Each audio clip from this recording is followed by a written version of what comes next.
Di antara fitnah yang terbesar adalah fitnah kubur. Fitnah yang terbesar mulai dari zaman Nabi Nuh, bukan di zaman kita saja. Mulai dari zaman Nabi Nuh alaihi salam sampai kepada zaman umat Nabi Muhammad sallallahu alaihi wasallam adalah fitnah kubur. Fitnah kubur itu sangat berbahaya, ikhwatal Islam, terutama kepada perkuburan para nabi dan orang-orang saleh. Betapa banyak kaum muslimin, mereka yang sengaja datang ke perkuburan orang-orang saleh kemudian meminta kepada orang saleh tersebut. Mereka lupa bahawa ayat yang senantiasa mereka baca, iyyaka na'budu wa iyyaka nasta'in. Kita sudah berjanji kepada Allah bahawa kepada Allah kita beribadah dan kepada Allah kita meminta dan meminta pertolongan. Sedangkan di perkuburan bukan tempat meminta. Di perkuburan adalah tempat kita mendoakan saudara-saudara kita yang sudah dikuburkan. Oleh karenanya, fitnah perkuburan adalah fitnah yang sangat besar, mulai zaman dari Nabi Nuh alaihi salam sampai zaman Nabi Muhammad sallallahu alaihi wasallam. Pernah ikhwatal Islam, di zaman Umar bin Khattab radhiyallahu taala anhu, ketika Umar bin Khattab memerintahkan sahabat-sahabatnya untuk menaklukkan Faris atau Furs, atau yang kita kenal dengan perang Al-Qadisiyah, yang dipimpin oleh sahabat Sa'ad bin Abi Waqqas radhiyallahu taala anhu. Kemudian ketika Furs ini sudah berada di tangan kaum muslimin dan sudah jatuh di kekuasaan atau di pangkuan kaum muslimin, maka ada sebahagian tempat atau sebuah kamar yang ada di dalam istana Furs tersebut, yang mana di sana masih ada atau ada sekujur tubuh yang masih berbaring atau yang terbaring, yang tidak pernah rusak jasadnya. Dan ini terjadi di zaman Umar bin Khattab radhiyallahu taala anhu.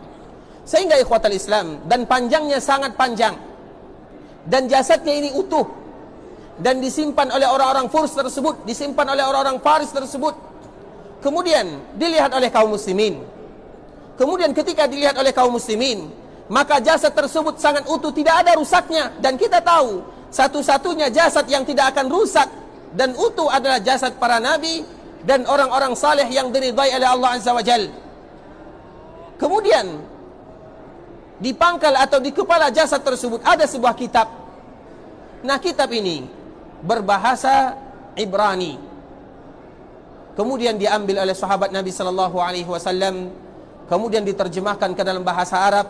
Kemudian para sahabat bertanya kepada orang-orang yang ada di sekitarnya, "Kenapa kalian tidak menguburkan jasad ini?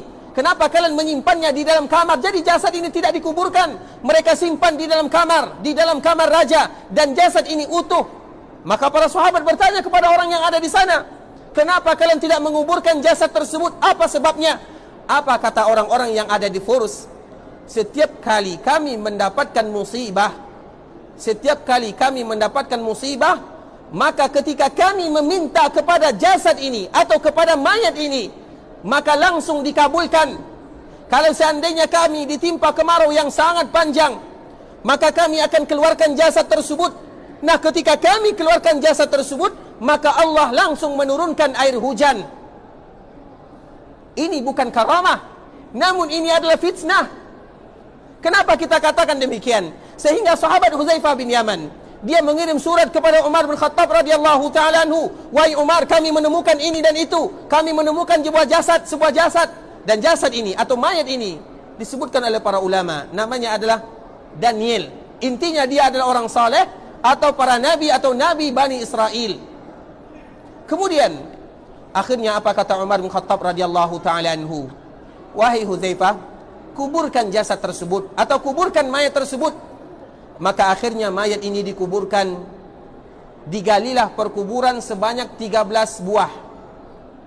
Kemudian ketika perkuburan sudah digali 13 buah atau 13 tempat, di malam harinya dikuburkanlah mayat tersebut tidak di tempat yang tadi digali. Jadi itu hanyalah sebagai tipuan. Kenapa demikian? Dan apa sebab para sahabat melakukan yang demikian? Supaya orang-orang yang ada di sana, mereka tidak datang di perkuburan dan meminta di perkuburan tersebut, walaupun dia adalah orang yang saleh. Namun ketika manusia meminta kepadanya, itulah yang dinamakan dengan fitnah terbesar. Makanya ikhwatal Islam, kita lihat banyak di antara kaum muslimin yang kadang mereka meminta kepada Allah siang dan malam, namun belum dikabulkan. Namun ketika mereka datang ke perkuburan, terutama ke perkuburan orang saleh, langsung dikabulkan oleh Allah Azza wa Jal. Itu bukan karamah, namun itu adalah fitnah. Dan ini adalah diantara salah satu cara syaitan untuk menyesatkan anak Adam, supaya bagaimana kita terus meminta di perkuburan, bukan meminta kepada Allah. Kita contohkan kepada contoh yang lain. Ada sebahagian kaum muslimin yang mereka ditimpa musibah penyakit. Sudah ratusan dokter yang mereka datangi, tidak sembuh-sembuh. Akhirnya mereka datang ke dukun. Baru sekali saja datang ke dukun langsung sembuh. Ketahuilah ini bukan yang namanya karamah, namun ini adalah fitnah.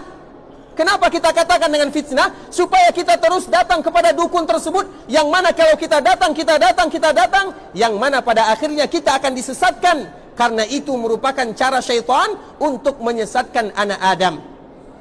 Karena Rasulullah SAW melarang kita datang ke perdukunan. Man ata kahinan, man ata arrafan au kahinan, fasaddaqahu bima yaqul, faqad kafara bima unzila ala Muhammadin sallallahu alaihi wasallam. Barang siapa yang datang ke tukang ramal, barang siapa yang datang ke dukun, kemudian dia percaya dengan apa yang mereka katakan dan yang mereka ucapkan, maka dia sudah mengingkari apa yang dibawa oleh Nabi kita Muhammad sallallahu alaihi wasallam. Walaupun kadang-kadang banyak kaum muslimin datang ke perdukunan langsung diberikan kesehatan. Ini bukan karamah, namun itu adalah fitnah. Apa maksudnya? Cara syaitan untuk menyesatkan anak Adam. Nah, begitu juga dengan perkuburan. Banyak yang berdoa kepada Allah siang dan malam tidak dikabulkan oleh Allah. Namun baru sekali saja dia datang di perkuburan langsung dikabulkan. Itu bukan karamah, namun fitnah. Karena Allah melarang kita berdoa kecuali kepada Allah. Meminta hanya kepada Allah. Siapa yang mengatakan demikian? Allah. Dan siapa lagi yang mengatakan demikian? Nabi Muhammad sallallahu alaihi wasallam. Idza sa'alta fas'alillah wa idza ista'anta fasta'in billah. Apabila kalian meminta, minta apa saja, minta hanya kepada Allah. Apabila kalian ingin minta perlindungan, pertolongan, minta hanya kepada Allah Subhanahu wa taala.